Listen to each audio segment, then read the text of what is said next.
Hello बच्चों, pre medico YouTube channel पे आपका स्वागत है। आज हम NTA chemistry chapter wise test series में जो एनटीए टेस्ट करा रही है उसमें से चैप्टर नंबर 2 हम लोग डिस्कस करेंगे, जो है आपका एटॉमिक स्ट्रक्चर। ठीक है, एटॉमिक स्ट्रक्चर के 30 क्वेश्चन है जो हम डिस्कस करेंगे और उसको सॉल्व करेंगे और उससे रिलेटेड थियरी जो भी होंगी उसके बारे में भी हम थोड़ी बहुत बात करेंगे। ओके, तो चलिए शुरू करते हैं। क्वेश्चन नंबर फर्स्ट है, what is the wavelength of an alpha particle having mass 6.6 into 10 to the power 27 kg moving with the speed of 10 to the power 5 centimeter second inverse और h की value दी गई है। ठीक है, आपको पता है de Broglie equation equal to होता है lambda equal to H upon P और पी इक्वल टू क्या होता है एम बी, तो ये हो जाएगा एम बी। ठीक है, सारी वैल्यू दी गई हैं। इसकी एच की वैल्यू कितनी है 6.6 इंटू 10 टू दी पावर -34 और यहाँ पे आपकी एम की वैल्यू दी गई है 6.6 इंटू 10 टू दी पावर -27। और देखो बेटा, जो एम की जो वी दिया है स्पीड आपको दे, देखो यहाँ पे सेंटीमीटर में दिया है जबकि बाकी यूनिट सब मीटर में है, तो इसको आपको कन्वर्ट करना पड़ेगा मीटर में। तो 10 टू दी पावर 5 सेंटीमीटर, जब आप इसको मीटर में कन्वर्ट करोगे तो हो जाएगा 10 to the power 3 metre second inverse. ठीक है, क्योंकि आपको पता है 1 सेंटीमीटर बराबर क्या होता है 10 टू दी पावर -2 मीटर। तो दिस ये वैल्यू हो जाएगी। अब ये वैल्यू जो मीटर वाली है वो वैल्यू हम यहाँ पे पुट आउट करेंगे, तो यहाँ पे पुट आउट करेंगे तो हो जाएगा 10 टू दी पावर 3, तो ये हो जाएगा, ये इससे कैंसिल हो जाएगा और यहाँ बचेगा 1 into 10 to the power -10 metre. इतनी होगी लेमडा की वैल्यू, तो ये हमारा आंसर होगा। आंसर क्या होगा, c is the correct answer. Okay, next question. Next question is, the radii of two of the first four Bohr orbit of the hydrogen atom in ratio 1:4, what will be the differences between their energies? ठीक है, कह रहा है कि जो radius के मतलब Bohr orbit है हाइड्रोजन का, उसमें पहले 4 ऑर्बिट का जो रेशियो है वो क्या है हाइड्रोजन एटम का, वो 1:4 है। तो मान लेते हैं बेटा, अगर रेडियस रेशियो आपको पता है, रेडियस इक्वल टू होता है 0.53 एन स्क्वायर बाई जेड, यही तो होता है। अब ये वैल्यू कांस्टेंट हो तो यहाँ से हम ये कह सकते हैं कि जो रेडियस है वो डायरेक्टली प्रोपोर्शनल होगी एन स्क्वायर बाई जेड के, और यहाँ पे जेड की वैल्यू कितनी है 1, तो इसका मतलब जो आर होगा वो डायरेक्टली प्रोपोर्शनल होगा एन स्क्वायर। ठीक है, तो अगर हम बात करें रेडियस रेशियो की, तो R1 by R2 equal to होगा आपका N1 का स्क्वायर अपान N2 का स्क्वायर, यही तो होगा। और ये वैल्यू कितनी है 1/4, इसका मतलब जो n1 स्क्वायर और n2 स्क्वायर है इसकी वैल्यू 1/2 के स्क्वायर के बराबर होगी, तभी तो ये होगा। मतलब n1 की वैल्यू 1 और n2 की वैल्यू क्या होगी 2 आएगी। एक तो ये केस होगा। अब ये अगर केस होगा तो एनर्जी डिफरेंस क्या होगा। ठीक है, मान लो पहला तो ये है कि पहले और सेकंड ऑर्बिट का जो रेशियो आएगा वो 1:4 आएगा। तो पहले केस में क्या होगा, एनर्जी डिफरेंस क्या होगा, आपको पता है डेल्टा E इक्वल टू होता है 13.6 1 अपान n1 का स्क्वायर -1 अपान n2 का स्क्वायर, यही तो होगा। तो ये हो जाएगा माइनस का 13.6, सॉरी माइनस का नहीं, इंटू ये हो जाएगा 1/1 माइनस 1/2 का स्क्वायर मतलब 4। ठीक है, तो ये हो जाएगा 13.6 इंटू 3/4, यही होगा। इसको जब सॉल्व करेंगे तो वैल्यू आएगी 10⁻²2 इलेक्ट्रॉन वोल्ट, इतनी एनर्जी होगी। ठीक है, तो समझ में आ गया। तो पहला केस तो ये है, इसका मतलब ये वाला जो ऑप्शन है इतना एनर्जी गैप होगा जब ये होगा। ठीक है, अब बात करेंगे हम सेकंड केस की। एक केस और हो सकता है, अगर R1 और R2 का रेशियो 1/4 है। ओके, इसका मतलब अगर N1 और N2 की वैल्यू का जो स्क्वायर है, अगर ये 2/4 का स्क्वायर करेंगे तो भी ये वैल्यू आ जाएगी। मतलब अगर N1 की वैल्यू 2 रखेंगे और N2 की वैल्यू 4 रखेंगे तो भी फर्स्ट 4 में आ जाएगा, सेकंड और 4 का जो बोहर ऑर्बिट का रेशियो वो 1:2 ही आएगा। इस केस में डेल्टा E की जो वैल्यू होगी वो होगी 13.6 1 अपान N1 का स्क्वायर मतलब 4, 1 अपान N2 का स्क्वायर मतलब 16। ठीक है, तो ये हो जाएगा आपका 13.6 और यहाँ से एलसीएम ले लेंगे आप 16 का, ये हो जाएगा 4 - 1। ओके, तो ये हो जाएगा 13.6 इंटू 3/16। सॉल्व करेंगे तो वैल्यू आएगी 2.55 इलेक्ट्रॉन वोल्ट के अराउंड। ठीक है, तो जब रेडियस का रेशियो ये होगा तो एनर्जी या तो ये आएगी, और जब आप करो n1 की वैल्यू 1 और n2 की वैल्यू कितनी थी 2, तो उस केस में आपका जो एनर्जी डिफरेंस था वो ये था। तो आंसर कौन सा होगा? D is the correct answer. Okay, चलिए नेक्स्ट क्वेश्चन पे बढ़ते हैं। क्वेश्चन है what is the following statement concerning probability density and radial distribution function. ठीक है, किसके लिए? एस ऑर्बिटल के बताना है आपको कौन सा करेक्ट है। देखो बेटा, एस ऑर्बिटल के लिए जो आपकी रेडियल प्रोबेबिलिटी है, मतलब साइज स्क्वायर और रेडियस में होता है, वो ग्राफ ऐसा बनता है। ठीक है, और अगर बात करें रेडियल डिस्ट्रीब्यूशन फंक्शन की, मतलब जो 4 पाई आर स्क्वायर ओमेगा स्क्वायर है, अगर इसको एस एस के लिए देखें रेडियस के सेंस में, तो ये ग्राफ कुछ यूं बनता है फॉर एस ऑर्बिटल। ठीक है, अब देखो इससे ये पता चला कि जो रेडियल प्रोबेबिलिटी है, जो डेंसिटी है, वो सेंटर पे देखो क्या है, मैक्सिमम है। ठीक है, तो क्या होगा इसका, इससे कंक्लूजन ये निकलेगा कि जो आपका जो रेडियल प्रोबेबिलिटी है वो मैक्सिमम होती है न्यूक्लियस पे, अराउंड द न्यूक्लियस, पर जो आपकी रेडियल प्रोबेबिलिटी जैसे आप न्यूक्लियस से दूर जाते जाएंगे इसकी क्या हो जाएगी, कम हो जाएगी। तो आंसर कौन सा होगा? D is the correct answer. Okay, clear. Next question, the two identical photocathode receive the light of frequency f1 and f2. The frequency of photoelectron coming out v1 and v2. मतलब कह रहे हैं कि दो अलग अलग फ्रीक्वेंसी डाल रहे हैं, तो जो इलेक्ट्रॉन आ रहे हैं वो अलग अलग वेलोसिटी से आ रहे हैं, तो क्या रिलेशन होगा? आपको पता है according to Einstein kinetic energy equal to होता है H nu minus phi. Phi क्या है? वर्क फंक्शन है। अब काइनेटिक एनर्जी में क्या होगा, मान लो फर्स्ट के लिए, इसके अलावा ये क्वेश्चन यहाँ पे अप्लाई, मान लो पहला जो इलेक्ट्रॉन F1 फ्रीक्वेंसी का पड़ेगा, उस केस में जो वो होगा हाफ m वेलोसिटी, मान लो v1 जो पहला इलेक्ट्रॉन है, h यहाँ फ्रीक्वेंसी F1 दिया है तो हमने मान लिया F1 माइनस 5। ठीक है, ये होगा इक्वेशन फर्स्ट। ये किसके लिए है? फॉर फर्स्ट इलेक्ट्रॉन, जो फर्स्ट फोटो इलेक्ट्रॉन है उसके लिए आपका ये वैल्यू है। ओके, सेकेंड के लिए क्या होगा? सेम यही होगा, मतलब same in the sense v2 square हो जाएगा h f2 माइनस 5, ये हो जाएगा दूसरे के लिए। ठीक है, अब क्या करें, इक्वेशन फर्स्ट से सेकंड को माइनस कर देते हैं, तो जब ऐसा करेंगे तो ये हो जाएगा half M V one square minus half M V two square, और ये हो जाएगा H F one minus H F two, और ये वैल्यू आपस में कट के ये क्या हो जाएंगे, जीरो हो जाएंगे। तो अल्टीमेटली क्या बचेगा, हाफ एम v1 का स्क्वायर माइनस v2 का square equal to h common ले लेंगे तो हो जाएगा f1 माइनस f2। क्लियर। अब क्या करें, अब इन दोनों वैल्यूज को इधर पुट आउट कर देते हैं तो हो जाएगा v1 का स्क्वायर माइनस v2 का स्क्वायर इक्वल टू हो जाएगा 2h by m f1 minus f2। Clear, तो ये रिलेशन स्टैब्लिश होगा इस इक्वेशन। तो आंसर कौन सा होगा आपका? ए is the correct answer. Okay, now next question है the correct set of quantum number NLM for the unpaired electron of chlorine atom। ठीक, क्लोरीन एटम क्या होता है, 17 इसका होता है। अगर इसका इलेक्ट्रॉनिक कॉन्फ़िगरेशन लिखे तो ये हो जाएगा 1s2 2s2 2p6, ये हो जाएगा 3s2 एंड 3p5, ये तो होता है। अब बात करें 3p5 की, तो ये देखो इसके तीन ऑर्बिटल आपको पता है p सबशेल में पाए जाते हैं। ये क्या है, 3px, ये हो गया 3py, और ये हो गया 3pz, यही तो होगा। अब देखो दो इलेक्ट्रॉन इसमें होंगे, दो इसमें होंगे और एक है, तो अनपेयर्ड के लिए पूछ रहे हैं, मतलब ये जो अनपेयर्ड है उसकी कॉन्फ़िगरेशन क्या है, 3pz।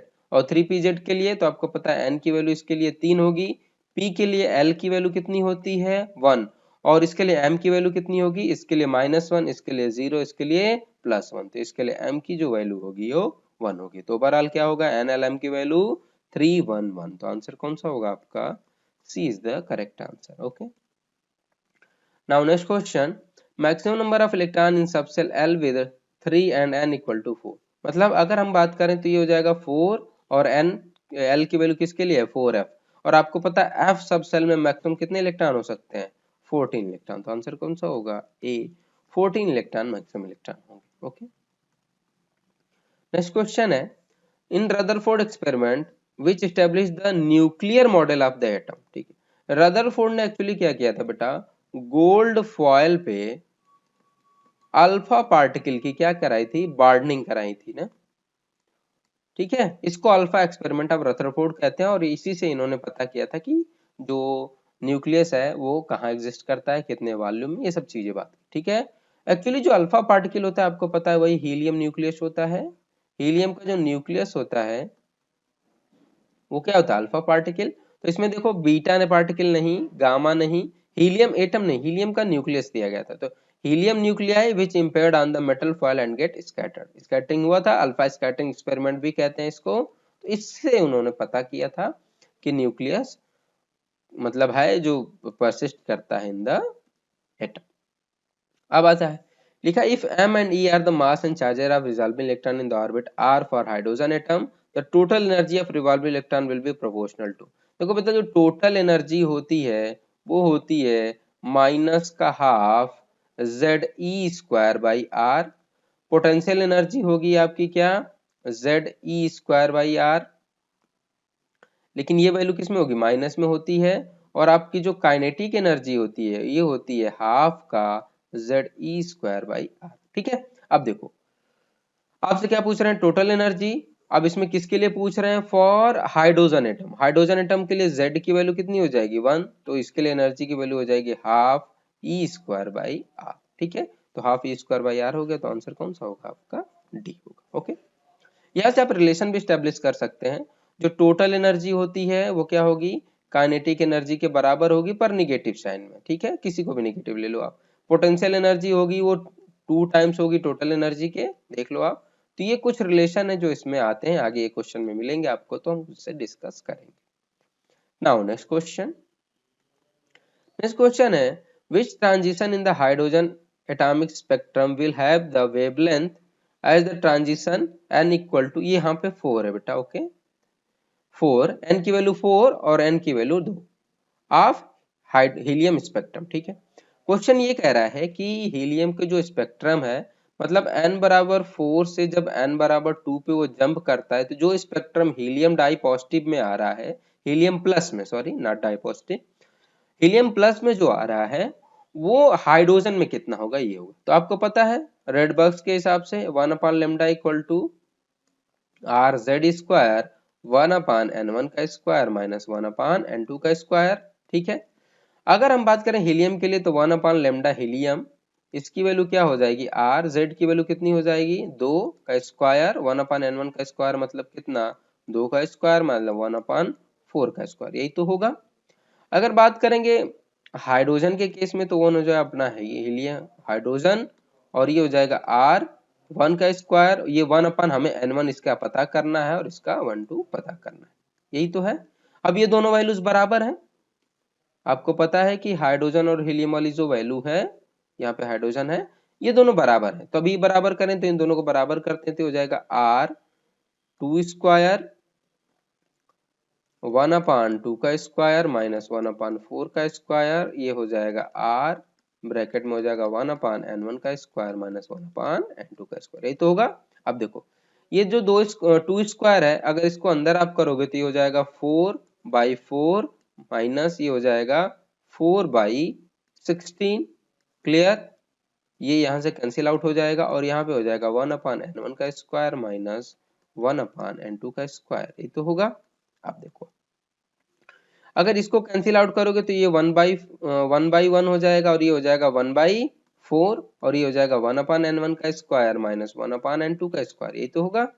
अगर इसको बेटा पावर में रखे तो हो जाएगा 1 का स्क्वायर और ये हो जाएगा 2 का स्क्वायर। ठीक है, तो 1 अपान n1 का स्क्वायर माइनस 1 अपान n2 का स्क्वायर, क्लियर। अगर इसको कोरिलेट करोगे तो ये देखो इससे रिलेट हो जाएगा और n2 इससे रिलेट हो जाएगा, तो यहाँ पे से अब n1 की वैल्यू वो 1 आ जाएगी और n2 की वैल्यू 2 आ जाएगी। ये जो स्पेक्ट्रम है इनमें जो आएगा वो वेवलेंथ बराबर होगी किसके, हीलियम वाले के। तो आंसर कौन सा होगा आपका, D is the correct answer. Okay, next question, next question क्या है, नेक्स्ट क्वेश्चन है the radius of first Bohr orbit is this of a hydrogen atom, the radius of third orbit of lithium di positive will be. ठीक है, आपको पता है radius equal to क्या होता है 0.53 n² बाई जेड। ठीक है, अब ये हाइड्रोजन एटम के लिए इन्होंने रेडियस ये दे दिया है, तो देखो ये 0.53 है, तो ये हो जाएगा 0.53।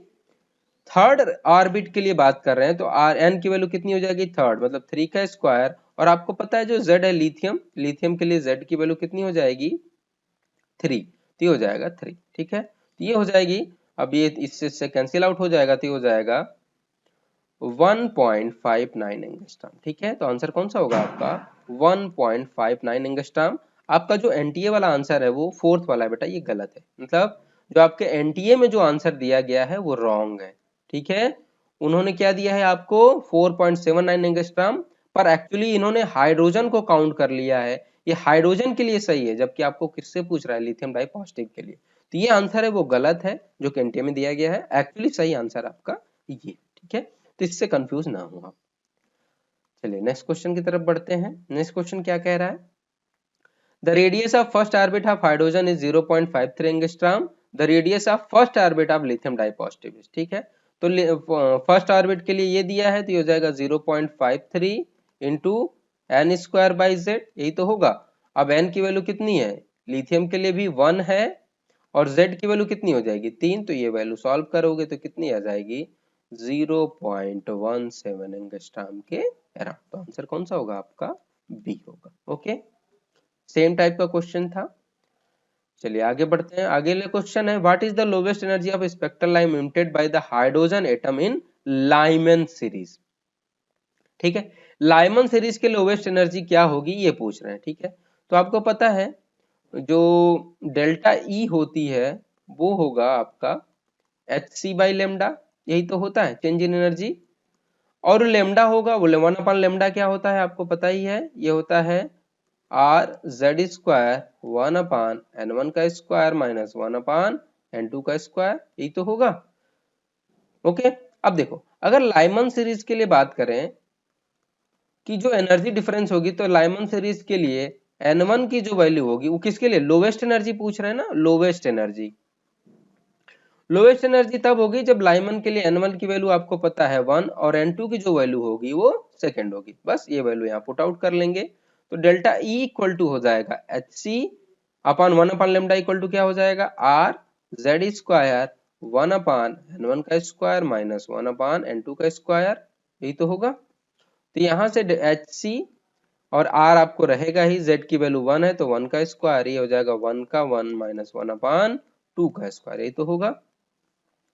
ये हो जाएगा एच सी आर, यहाँ पे हो जाएगा 1/1 माइनस 1/4, सॉल्व करोगे तो वैल्यू आएगी 3HCr/4। ठीक है, तो ये होगा हमारा करेक्ट आंसर। ओके,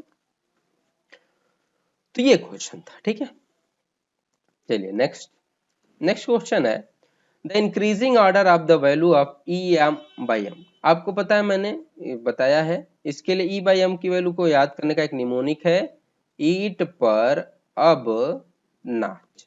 ठीक है, E for electron, P for proton, अब for alpha, N for neutron. ये होता है decreasing order of E/m ratio का ये निमोनिक है, इसको आप याद कर लो, इससे बहुत आसानी हो जाएगी। सॉल्व करने से ज्यादा आसान है, ये आप निमोनिक याद कर लो, आप सॉल्व करोगे तो भी यही वैल्यूज आएगी। तो ये निमोनिक आपके लिए बेस्ट है, जब भी क्वेश्चन है इस निमोनिक से आप आसानी से कर सकते हो। लेकिन ये क्या कह रहा है, लोवेस्ट फर्स्ट, तो सबसे कम किसका है, न्यूट्रॉन का, then alpha, then proton, then electron. तो आंसर कौन सा होगा आपका, बी होगा। ओके, चलिए आगे बढ़ते हैं। नेक्स्ट क्वेश्चन है, if R is the radius of first orbit, the radius of nth orbit is. आपको पता है radius of first orbit R की वैल्यू 0.53 इंटू क्या है, एन स्क्वायर बाई जेड, यही तो होता है। अब हाइड्रोजन एटम के लिए जेड की वैल्यू 1 है, तो यहाँ आर की वैल्यू क्या हो जाएगी, 0.53 इंटू 1 स्क्वायर। अगर nth ऑर्बिट के लिए चाहिए तो क्या करोगे, बस ये जो आर की वैल्यू है इसमें एन स्क्वायर से मल्टीप्लाई कर देंगे, तो रेडियस ऑफ nth ऑर्बिट होगा आर इंटू एन स्क्वायर। तो आर इंटू एन स्क्वायर कौन सा होगा, फर्स्ट होगा। Okay, next question, which of the following the z component of the angular moment of electron, कौन हो जो मतलब एंगुलर मोमेंटम ऑफ इलेक्ट्रॉन का एटॉमिक ऑर्बिटल, मतलब ये आपको पूछ रहे हैं atomic angular momentum, atomic angular momentum कौन डिसाइड करता है? तो आपको पता है वो कौन करता है? एल। एल मतलब एजीमुथल क्वांटम नंबर, यही करता है। और वो एटॉमिक ऑर्बिटल एंगुलर मोमेंटम की वैल्यू क्या होती है? रूट में एल, ब्रैकेट में एल प्लस 1 एच अपान 2 पाई। यही होता है आपका ऑर्बिटल एंगुलर मोमेंटम। ओके, तो ये ऑर्बिटल एंगुलर मोमेंटम कौन बताता है? Azimuthal quantum number. Okay, next question. Next question है which of the following is the correct ground state electronic configuration 5 boron. 5 boron का इलेक्ट्रॉनिक कॉन्फ़िगरेशन ग्राउंड स्टेट का क्या होगा? आपको पता है 1s2 2s2 और ये हो जाएगा 2p1। ठीक है, अब देखो मतलब ये 2s2 2p1 है।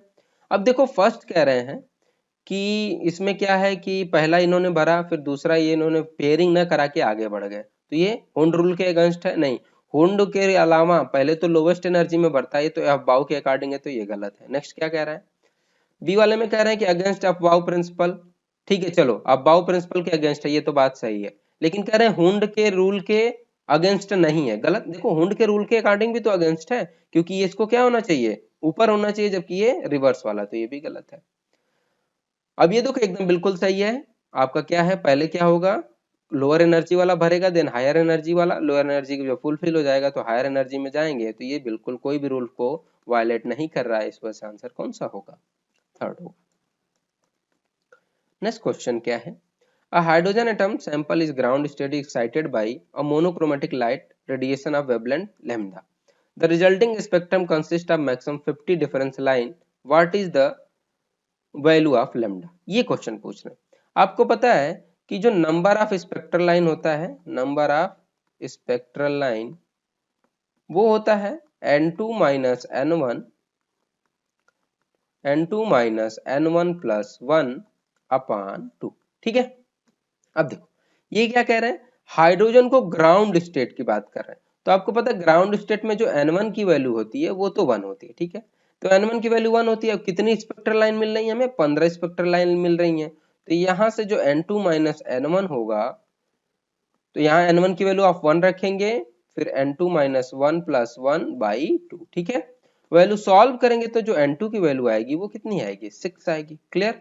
तो इसका मतलब n1 और n2 की जो वैल्यू है वो 6 है। तो यहाँ पे आपने n1 की वैल्यू कितनी निकाली? 1, और n2 की वैल्यू कितनी आएगी? 6। अब सॉल्व करते हैं। सॉल्व करेंगे तो 1 अपान लेमडा रेड बॉक्स वाला are Z square 1 upon n1 का स्क्वायर माइनस 1 अपान n2 का स्क्वायर, यही तो करते हैं। तो करते हैं सॉल्व इसको। 1 अपान लेमडा आर जेड की वैल्यू 1, तो इसको 1 रहने देते हैं। ये हो जाएगा 1 अपान n1 का मतलब 1, और ये हो जाएगा 36, क्योंकि 6 का स्क्वायर करेंगे तो 36 हो जाएगा। तो यहाँ हो जाएगा 1 अपान लेमडा इक्वल टू हो जाएगा आर 35/36, यही तो होगा। अब यहाँ से हम ये कर सकते हैं कि ये लेमडा की जो वैल्यू होगी वो हो जाएगी 36 अपान 35 इंटू आर, यही होगा। अब देखो मैं आपको एक चीज बता दूं, ये एग्जाम में भी आपको काफी यूजफुल है, इसलिए बेटा इसको आप ध्यान से देखना कि 1 अपान आर की वैल्यू अगर एंगस्ट्राम में हो तो आप 912 एंगस्ट्राम, ये वैल्यू आप सीधा सीधा डायरेक्ट पुट कर देंगे एग्जाम में, तो सीधा सीधा एंगस्ट्राम अप्रॉक्स इतनी वैल्यू आप पुट आउट कर दीजिए। 1 अपान आर की वैल्यू अगर आप इतना पुट आउट करेंगे तो आपको क्वेश्चन काफी आसानी से हो जाएगा। तो ये आप याद रखिए, इंपॉर्टेंट है। 912 एंगस्ट्राम आप पुट आउट कर लेंगे तो आंसर वही होगा। तो बस ये वैल्यू पुट आउट कर ले रहे हैं, तो लेमडा इक्वल टू कितना होगा? 36/35। 1 अपान आर की वैल्यू एंगस्ट्राम में कितना होगा? 912 एंगस्ट्राम। ठीक, तो बस इसको सॉल्व करेंगे तो वैल्यू कितनी आएगी? 938 एंगस्ट्राम के इर्द गिर्द। क्योंकि ये वैल्यू बेटा थोड़ा वेरी कर रही है, तो ये देखो सबसे क्लोजेस्ट वैल्यू कौन सी है? 937.3 एंगस्ट्राम। तो आंसर कौन सा है आपका? ए होगा। ठीक है, ये जो 912 एंगस्ट्राम है ये अप्रॉक्स है, इट नॉट एग्जैक्ट वैल्यू। ठीक है, थोड़ा वेरी करेगा इस वजह से, पर आंसर आपका एग्जाम में बहुत आसानी से आ जाएगा, क्योंकि इस वैल्यू के इर्द गिर्द और कोई वैल्यू नहीं होगी। ओके, चलिए आगे बढ़ते हैं। अगला क्वेश्चन क्या कह रहा है? कह रहा है for hydrogen like species the kinetic energy of electron of third excited state was found to be इतना। The series limit 1 upon lambda की वजह से पूछ रहे हैं, किसके लिए? फॉर बामर सीरीज के लिए। तो चलिए बताते हैं बामर सीरीज के लिए कैसे होगा। अब आप बताओ कि जो इसके लिए 1/λ की वैल्यू है वो बामर सीरीज के लिए आपसे पूछ रहे हैं, सीरीज लिमिट क्या होनी चाहिए बामर सीरीज के लिए। तो चलिए शुरू करते हैं। सबसे पहले हमें क्या चाहिए, हाइड्रोजन लाइक स्पीसीज है तो हमें Z चाहिए।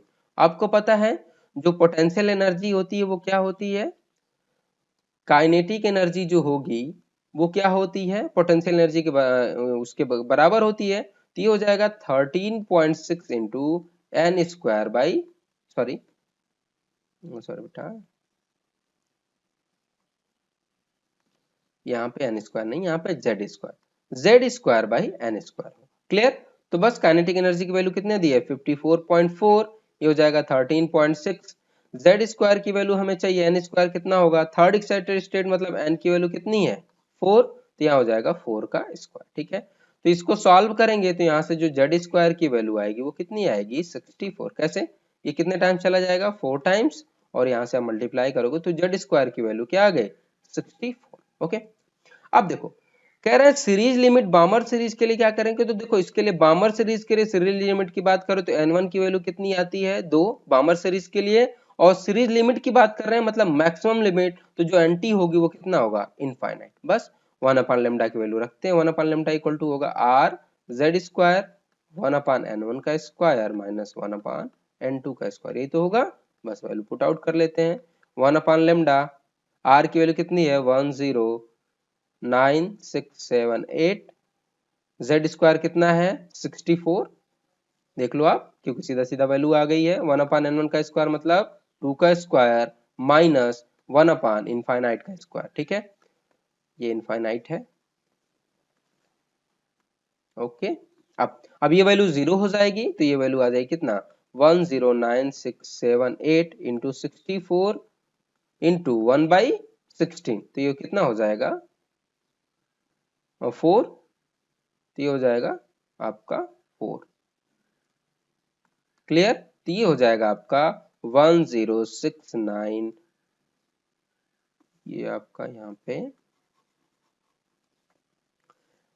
109,678 इंटू 4। ओके, तो आंसर कौन सा होगा, c is the correct answer. Okay, इतनी बात समझ गए आप।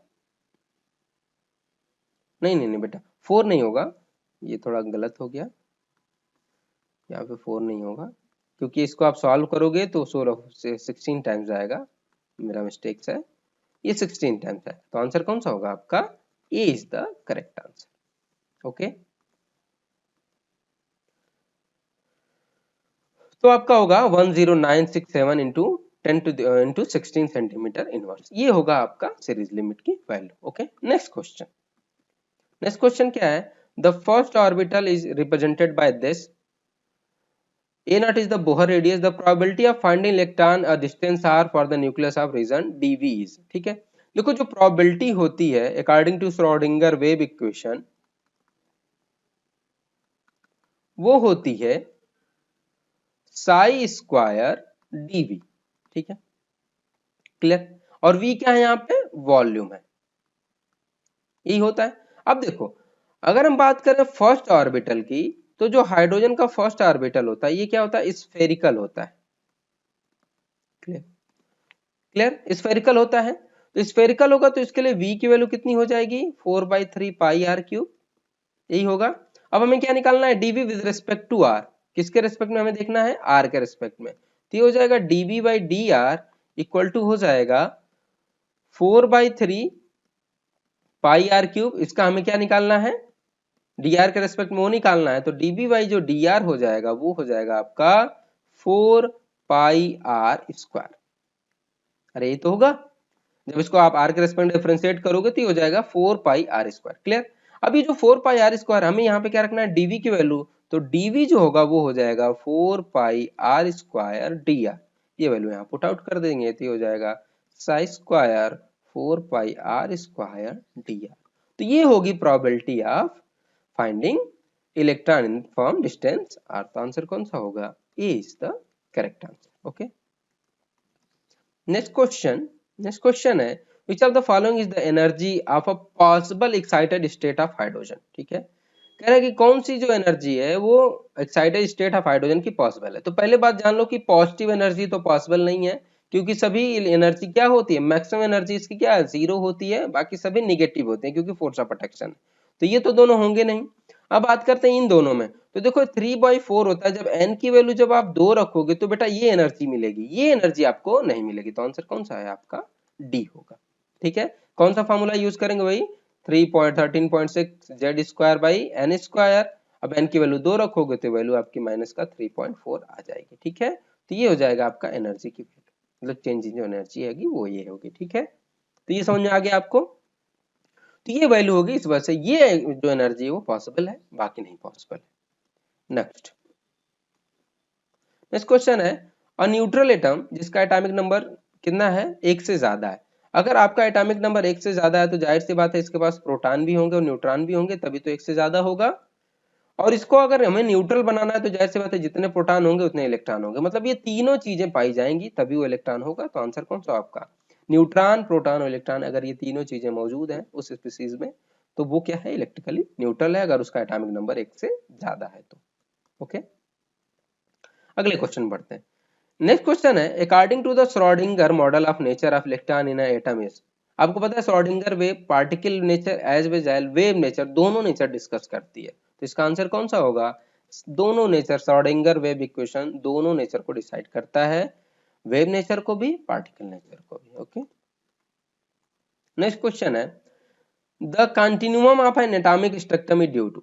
आपने पढ़ा होगा दो टाइप का स्पेक्ट्रम, एक होता है बेटा क्या, एब्जॉर्प्शन स्पेक्ट्रम या लिमिटेड स्पेक्ट्रम। इसमें क्या होता है, स्प्लिटिंग होती है, जबकि जो कंटिन्यूम इसमें क्या होता है, कंटिन्यूअस स्पेक्ट्रम पाया जाएगा।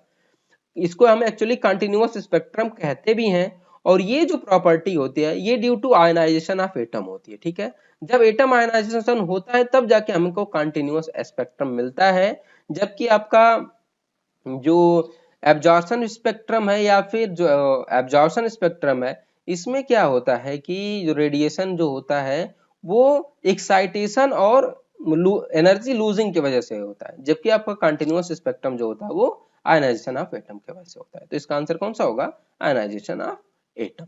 ओके, नेक्स्ट क्वेश्चन है, the electronic configuration of deuterium atom में। ड्यूटेरियम क्या होता है, 1ds2, यही तो होगा, इसके लिए क्या होगा 1s1। तो कौन सा होगा आंसर आपका, ए is the correct answer. Okay, next question है, according to the Bohr theory the energy required for the transition of hydrogen from n equal to 6 to state is. ठीक है, अब ये कह रहे हैं कि 6 से 8 में जंप करने पे कितनी एनर्जी रिक्वायर हो रही है, तो देखते हैं। पहले तो आप इसको सॉल्व करेंगे तो ये होगा क्या आपका, एनर्जी चेंज कैसे निकालेंगे, 13.6 1 अपान n1 का स्क्वायर मतलब 6 का स्क्वायर माइनस 1 अपान 8 का स्क्वायर। ओके, यही होगा। तो ये जो वैल्यू आएगी वो डेल्टा ई की वैल्यू पे हो जाएगा 1 अपान n1 का स्क्वायर मतलब 7 का स्क्वायर माइनस 1 अपान, सॉरी n1 बेटा 5 होगा ना, 1 अपान n1 का मतलब 1 अपान n1 5 का स्क्वायर माइनस 1 अपान 7 का स्क्वायर, ये तो होगा। तो ये हो जाएगा कितना 13.6 इंटू 24 बाई 12 टू 5। ठीक है, अब देखो अगर आप इसको चेक करो तो ये जो वैल्यू है और ये जो वैल्यू है, इन दोनों वैल्यूज में किसकी एनर्जी कम है, ये वाली जो वैल्यू है वो कम आएगी कंपेयर टू दिस वैल्यू। ठीक है, तो ये 6 से 8 में जो एनर्जी जंप होगा वो कम होगी 5 से 7 में जंप करने के लिए। तो आंसर कौन सा होगा आपका, सी होगा। ओके, क्लियर, समझ गए आप, क्लियर, एकदम कोई डाउट नहीं है ना। तो ये आप इसको सॉल्व कर सकते हैं इलेक्ट्रॉन वोल्ट एटम में। ओके, सॉरी 0.008 आएगा, ये 19 नहीं 0.008, और जब इसको सॉल्व करेंगे तो ये वैल्यू आएगी 13.6 इंटू 0.019। ठीक है, अब इन दो वैल्यू को अगर आप कंपेयर करेंगे तो ये वैल्यू कम है, ये वैल्यू ज्यादा आएगी। तो आंसर कौन सा होगा, 7 से 5 में जंप करने पे जो एनर्जी होगी उसको जो चाहिए वो जो एनर्जी है उसे कम एनर्जी की रिक्वायरमेंट पड़ेगी 6 से 8 में जंप करने के लिए। तो आंसर कौन सा होगा आपका, थर्ड होगा। Okay, next question, next question है, atom with completely filled and half filled orbital stable. बिल्कुल सही है, ये हाफ फिल्ड और जो फुल फिल्ड होते हैं उनकी स्टेबिलिटी ज्यादा होती है कंपेयर टू अनसिमेट्रिकल डिस्ट्रीब्यूशन वाले। तो ये स्टेटमेंट आपका सही है। नेक्स्ट क्या करें, completely filled and half filled subshell are symmetrically distributed electron and have a maximum exchange energy. बिल्कुल ये स्टेटमेंट भी सही है, क्योंकि कंप्लीटली फेल होंगे तो सिमेट्रिकल होंगे, इस वजह से एक्सचेंज ऑफ एनर्जी मैक्सिमम होगी। तो दोनों स्टेटमेंट सही है, और जो स्टेटमेंट सेकंड है वो फर्स्ट को एक्सप्लेन सही कर रहा है, इसलिए आंसर कौन सा होगा आपका? फर्स्ट होगा। ओके, नेक्स्ट क्वेश्चन क्या कह रहे हैं? If the energy of hydrogen atom in ground state is -2e, the velocity of photo electron emitted when a photon having energy EP strike the stationary lithium dipositive ion in the ground state is. ठीक है, अब देखो आपको पता है Einstein के हिसाब से kinetic energy equal to energy of proton minus work function. ठीक है, और वर्क फंक्शन क्या है? अगर इसके लिए वर्क फंक्शन की हम बात करें फॉर लिथियम डाइपॉजिटिव आयन, तो आपको पता है हाइड्रोजन के लिए जो ग्राउंड स्टेट की एनर्जी वही होगा। तो हाइड्रोजन के लिए जो ग्राउंड स्टेट की एनर्जी होगी जैसे -2e, एक्चुअली यही जो एनर्जी होगी वही क्या है आपकी, मतलब 2e जो एनर्जी है वही वर्क फंक्शन है फॉर हाइड्रोजन। तो लिथियम के लिए क्या होगा आपको पता है, Z2/n²। फर्स्ट के लिए होगा तो Z² मतलब कितना, 9। तो ये हो जाएगा फॉर लिथियम के लिए, अगर फाई की वैल्यू की बात करेंगे तो ये हो जाएगा Z² मतलब 2 इंटू Z²/n², ये तो होगा। और Z² की वैल्यू 2e, Z² की वैल्यू कितना हो जाएगा, 3 का स्क्वायर, n की वैल्यू कितना है, 1 का स्क्वायर। तो ये हो जाएगा आपका 18e। ठीक है, तो इसके लिए जो वर्क फंक्शन होगा लिथियम डाइपॉजिटिव के लिए वो कितना होगा, 18e। ठीक है, यहाँ पे आप समझ लो, देखो वर्क फंक्शन क्या होता है, उतनी एनर्जी जो इलेक्ट्रॉन को देने पे वो अपनी सेल लीव कर पाए, और ये सेल लीव तभी करेगा जो उसकी उस सेल की जो एनर्जी होगी, हाइड्रोजन के लिए इतना है तो लिथियम के लिए इतना होगा। वर्क फंक्शन पता चल गया, एनर्जी ऑफ प्रोटॉन है, हमें क्या निकालना है, वेलोसिटी। वेलोसिटी हम निकाल लेंगे, कैसे निकालेंगे, हाफ मास m v², ये हो जाएगा एनर्जी ऑफ प्रोटॉन माइनस ये हो जाएगा 18, यही तो होगा। अब मास आपको कितना है पता है, इसका जो लिथियम डाइपॉजिटिव आयन है उसका मास कितना है, m। तो ये हो जाएगा आपका mv² इक्वल टू हो जाएगा 2EP माइनस 18e। क्लियर, तो यहां से v² हो जाएगा 2EP माइनस 18e अपान m। ठीक है, तो v इक्वल टू क्या हो जाएगा, ये वैल्यू रूट में चली जाएगी अगर आपको v निकालना है तो। ठीक है, तो v इक्वल टू डायरेक्ट इतना आ जाएगा आपका। क्लियर, तो ये होगा हमारा आंसर। तो आंसर कौन सा है, D is the correct answer. Okay, now next question, in a collection of hydrogen atom all the electrons jump from n/5 to the ground level finally। ठीक है, directly or indirectly without emitting any line in the Balmer series the number of maximum possible different radiation is। वो कह रहा है कि n5 से लेके n1 तक इलेक्ट्रॉन जंप कर रहे हैं, और सभी क्या जंप कर रहे हैं, ग्राउंड स्टेट में फाइनली जंप कर रहे हैं। और वो 5 से लेके इन बीच में जो जितनी सेल्स हैं उन सब में जंप कर रहे हैं, सिर्फ वो सेकेंड लाइन में जंप नहीं कर रहे हैं।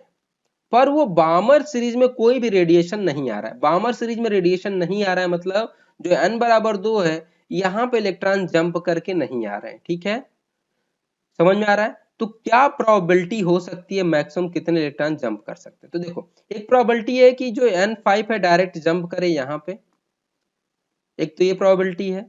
दूसरा n4 है ये डायरेक्ट जंप करे यहाँ पे, दूसरी प्रोबेबिलिटी ये है। n3 जंप करे डायरेक्ट यहाँ पे, तो तीसरी प्रोबेबिलिटी ये है। ठीक है, आपको पता इससे लाइन इमिट नहीं हो रही है, ये भी एक जंप कर सकता है सेकेंड से फर्स्ट में, तो फोर्थ प्रोबेबिलिटी ये है। बाकी और कौन सी प्रोबेबिलिटी है, एक प्रोबेबिलिटी है कि n5 से जंप करे किस में, n3 में। क्लियर, तो ये हो जाएगा आपका पांचवा। और एक प्रोबेबिलिटी है कि n4 से जंप करे किस में, n3 में, तो इसकी प्रोबेबिलिटी ये। ठीक है, तो टोटल 6 प्रोबेबिलिटी है जो ये हो सकता है विदाउट इंक्लूडिंग बामर। बामर में कोई रेडिएशन नहीं आएगा, बाकी इन सब में रेडिएशन आएगा। तो टोटल मैक्सिमम कितनी पॉसिबिलिटी है, 6 स्पेक्ट्रल लाइन की पॉसिबिलिटी है विदाउट इमिशन इन बामर सीरीज। ओके, तो ये था बेटा overall views of this chapter. Okay, तो thank you for watching this video. Please like, share and subscribe my channel for more updates and more videos. Okay, thank you.